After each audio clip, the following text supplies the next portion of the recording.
Hello दोस्तों। तो आज मैं लेकर के आया हूँ बुक रीडिंग का 18वां क्लास। ये डे 18 है। अगर आप लोग डे 1 से वीडियो नहीं देखे हैं तो डे 1, डे 2 और डे 3 इसी तरीके से करते हुए इस सीरीज को देखिए, क्योंकि यह जो सीरीज है बिगिनर लेवल से लेकर के पूरे एडवांस लेवल तक होने वाला है। तो ये नर्सरी का किताब है। यह पूरे जो सीरीज है उसका बेस है। इस नर्सरी वाले किताब में 40 चैप्टर दिया गया है। तो पहले 40 डे ये हम पढ़ाएंगे।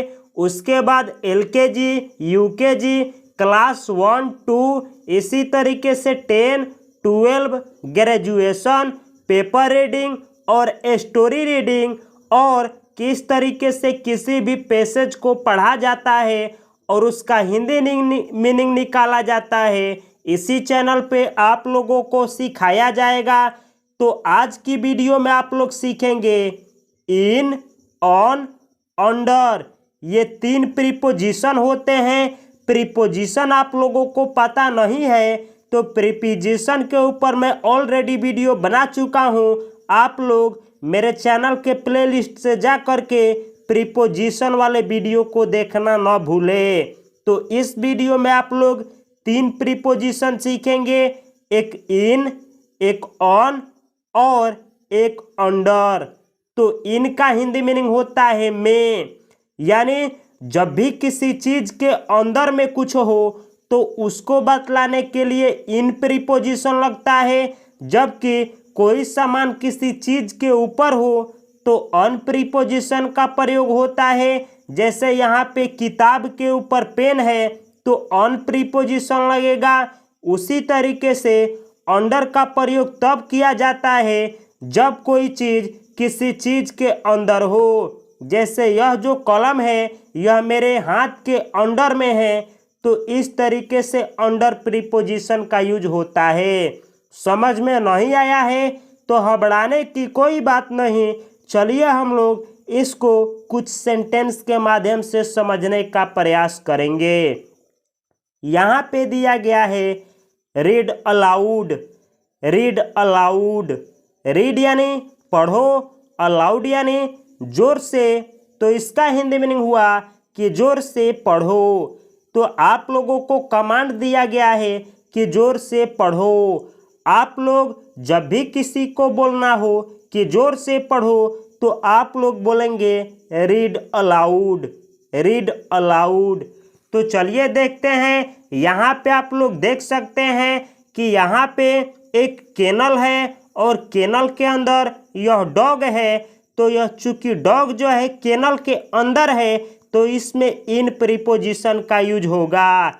जैसे अगर आप लोगों से कहा जाए कि यह एक कुत्ता है तो इंग्लिश में बोला जाएगा this is a dog, this is a dog.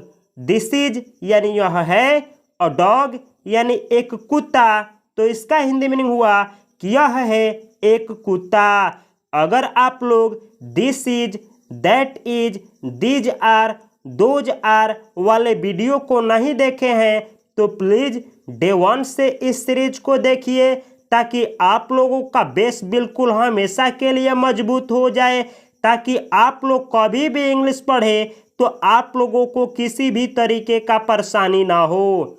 अगला सेंटेंस है, अगर मुझे आप लोगों से कहना हो कि यह एक केनल है तो मैं इंग्लिश में बोलूँगा this is a kennel, this is a kennel. This यानी यह, इज यानी है, अ यानी एक, केनल यानी केनल।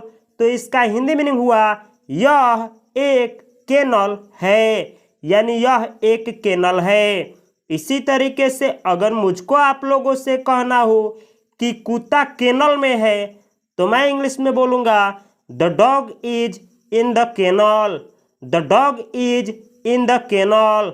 द डॉग यानी कुत्ता, इज यानी है, इन यानी में, द केनल यानी केनल में। तो इस सेंटेंस का हिंदी मीनिंग हुआ कि कुत्ता केनल में है, यानी कुत्ता केनल में है। तो आप लोग देख सकते हैं कि इसको बतलाने के लिए कि कुत्ता केनल में है, इन प्रीपोजिशन का यूज हुआ है। चलिए और एक इन प्रीपोजिशन वाले सेंटेंस को सीखते हैं। आप लोग देख सकते हैं कि यह ट्यूब है और ट्यूब के अंदर में यह मंकी है। तो अगर मुझको आप लोगों से कहना हो कि यह एक ट्यूब है, तो मैं इंग्लिश में बोलूँगा this is a tube, this is a tube. This is यानी यह है, अ ट्यूब यानी एक ट्यूब, तो इसका हिंदी मीनिंग हुआ कि यह है एक ट्यूब, यानी यह एक ट्यूब है। इसी तरीके से कहा जाए कि यह एक बंदर है, तो आप लोगों से इंग्लिश में बोला जाएगा this is a monkey, this is a monkey. This यानी यह, इज यानी है, अ यानी एक, मंकी यानी बंदर। तो इस सेंटेंस का हिंदी मीनिंग हुआ कि यह एक बंदर है, यानी यह एक बंदर है। इसी तरीके से अगर मैं आप लोगों से कहूँ कि बंदर ट्यूब में है, तो मैं इंग्लिश में बोलूँगा the monkey is in the tube, the monkey is in the tube. The monkey यानी बंदर, इज यानी है, इन यानी में, द ट्यूब यानी ट्यूब में। तो इस सेंटेंस का हिंदी मीनिंग हुआ कि बंदर ट्यूब में है। तो आप लोग देख सकते हैं कि बंदर ट्यूब में है। तो अगर आप लोगों को यह पता नहीं है कि मंकी के पहले द और यहाँ डग के पहले द क्यों लगा है, तो कृपया आप लोग इसी चैनल पे एक आर्टिकल करके सीरीज होगा, आप लोग उस सीरीज को मेरे चैनल के प्लेलिस्ट में जा करके ए, एन और द ये आर्टिकल होते हैं 3, उनका आप लोग वीडियो देख करके कब, कहाँ और कैसे ए एन का प्रयोग होता है आप लोग सीख सकते हैं। चलिए अगला उदाहरण है ऑन प्रीपोजिशन का। अब हम लोग 2 ऐसे सेंटेंस देखेंगे जिसमें ऑन प्रीपोजिशन का यूज हुआ होगा। जैसे यहाँ पे बिस्तर है, बिस्तर के ऊपर चूहा है, तो चूंकि चूहा ऊपर है और सतह से सटा है, जैसे यह बुक है और बुक पे अपना ऊपर पेन है और यह संपर्क में है, तो ऑन प्रीपोजिशन का यूज होगा। जैसे मुझे अगर आप लोगों से कहना हो कि यह एक चूहा है, तो मैं इंग्लिश में बोलूँगा this is a rat, this is a rat. This is यानी यह है, अ रैट यानी एक चूहा। तो इस सेंटेंस का हिंदी मीनिंग हुआ कि यह है एक चूहा, यानी यह एक चूहा है। अगला सेंटेंस है इसी तरीके से अगर मुझे आप लोगों से कहना हो कि यह एक बेड है, यानी यह एक बिस्तर है, तो मैं इंग्लिश में बोलूँगा this is a bed, this is a bed. This यानी यह, इज यानी है, अ यानी एक, बेड यानी बिस्तर या बिछौना। तो इसका हिंदी मीनिंग हुआ कि यह है एक बिछौना, यानी यह एक बिस्तर है। तो इस सेंटेंस का हिंदी मीनिंग हुआ कि यह एक बिस्तर है। इसी तरीके से अगर मुझको आप लोगों से कहना हो कि बिस्तर पर चूहा है, तो मैं इंग्लिश में आप लोगों से कहूँगा the rat is on the bed, the rat is on the bed. The rat यानी चूहा, इज यानी है, ऑन यानी पर, द बेड यानी बिस्तर। तो इसका हिंदी मीनिंग हुआ चूहा बिस्तर पर है, यानी चूहा जो है वो बिस्तर पर है। तो आप लोग देख सकते हैं कि चूहा बिस्तर पे है, तो यहाँ पे ऑन प्रीपोजिशन का यूज हुआ है। अगला सेंटेंस हम लोग देखते हैं जिसमें ऑन प्रीपोजिशन का यूज हुआ है। यहाँ पे आप लोग देख सकते हैं कि यह एक पेड़ है और पेड़ के ऊपर एक बंदर बैठा है। तो अगर मुझको आप लोगों से कहना हो कि यह एक बंदर है, तो मैं इंग्लिश में बोलूँगा this is a monkey, this is a monkey. This is यानी यह है, अ मंकी यानी एक बंदर। तो इस सेंटेंस का हिंदी मीनिंग हुआ कि यह है एक बंदर, यानी यह एक बंदर है। इसी तरीके से अगर मुझको आप लोगों से कहना हो कि यह एक पेड़ है, तो मैं इंग्लिश में बोलूँगा this is a tree, this is a tree. This यानी यह, इज यानी है, अ यानी एक, ट्री यानी पेड़। तो इस सेंटेंस का हिंदी मीनिंग हुआ यह एक पेड़ है, यानी यह एक पेड़ है। तो अगर आप लोगों को दिस दैट का प्रयोग नहीं आता है तो पिछले वाले वीडियो में इसी सीरीज में मैं बतलाया हूँ। अगर आप लोगों को इज और एम का प्रयोग नहीं आता है तो इसी चैनल पे एक वर्ब का सीरीज है, मोस्ट स्पोकन वर्ब सीरीज। उन सीरीजों में एक बी वर्ब होता है, बी ई, जिसका हिंदी मीनिंग होता है होना। तो केवल आप उस एक वर्ब के वीडियो को देख लेते हैं तो is are am was were का जो हमेशा से डर है वो हमेशा हमेशा के लिए खत्म हो जाएगा। अगर मुझको आप लोगों से कहना हो कि बंदर पेड़ पर है तो मैं इंग्लिश में बोलूँगा the monkey is on the tree, the monkey is on the tree. The monkey यानी बंदर, इज यानी है, ऑन यानी पर, द ट्री यानी पेड़। तो इसका हिंदी मीनिंग हुआ बंदर पेड़ पर है, यानी बंदर पेड़ पर है। तो आप लोग चित्र में देख सकते हैं कि बंदर जो है पेड़ पर है, तो इसको बतलाने के लिए ऑन प्रीपोजिशन का यूज हुआ है।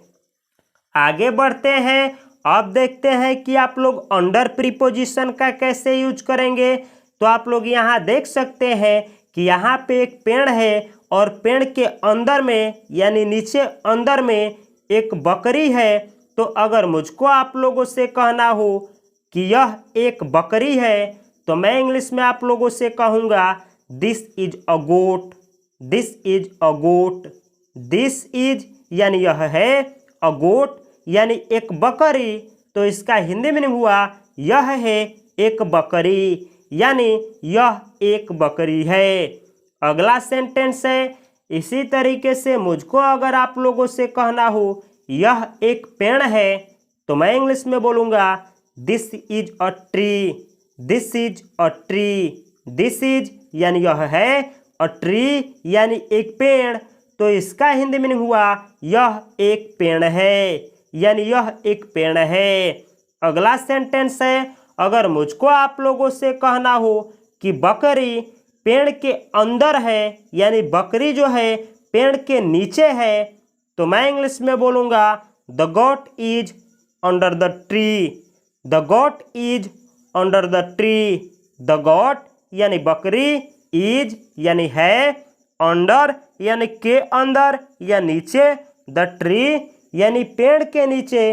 तो इसका हिंदी मीनिंग हुआ बकरी पेड़ के अंदर या बकरी पेड़ के नीचे है। तो आप लोग चित्र में देख सकते हैं कि बकरी जो है वो पेड़ के नीचे है। तो एक चीज और आप लोग सीख सकते हैं कि आर्टिकल जो होता है पहले जब नाउन का प्रयोग सेंटेंस में हो तो उसके पहले एन आर्टिकल लगता है, जबकि उसी नाउन के बारे में अगली बार बात की जाए तो उसी नाउन के आगे द लगता है। जैसे यहाँ पे इसी बकरी की बात हो रही है तो गॉट के पहले ए आर्टिकल लगा है, जबकि यहाँ पे उसी बकरी की बात हो रही है तो यहाँ पे गॉट के पहले द आर्टिकल लगा है। और यहाँ पे पेड़ के बारे में पहली बार बात हुआ है तो अ ट्री लगा है यानी ए आर्टिकल, जबकि इसी पेड़ के बारे में यहाँ पे दूसरी बार बात की गई है तो यहाँ पे द आर्टिकल लगा है। तो सीखने को ये मिलता है कि जब भी किसी नाउन के बारे में पहली बार बात की जाए तो उसके पहले ए या एन आर्टिकल लगता है, जबकि दूसरी बार उसके बारे में कुछ कहा जाए तो उसी नाउन के पहले द आर्टिकल का प्रयोग होता है। आप लोग जब द ए एन द वाले वीडियो को देखेंगे तो आप लोगों का जो भी कंफ्यूजन होगा वह ए एन द वाले वीडियो में समाप्त हो जाएगा।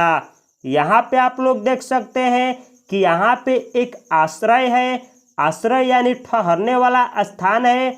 उसमें नीचे जो है एक काऊ है यानी गाय है। अगर मुझे आप लोगों से कहना हो कि यह एक गाय है तो मैं इंग्लिश में आप लोगों से कहूँगा this is a cow, this is a cow. This यानी यह, इज यानी है, अ यानी एक, काऊ यानी गाय।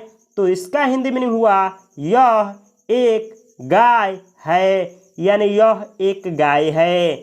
इसी तरीके से अगर मुझको आप लोगों से कहना हो कि यह एक आश्रम है, यानी यह एक ठहरने वाला स्थान है, तो मैं आप लोगों से बोलूँगा this is a shed, this is a shade.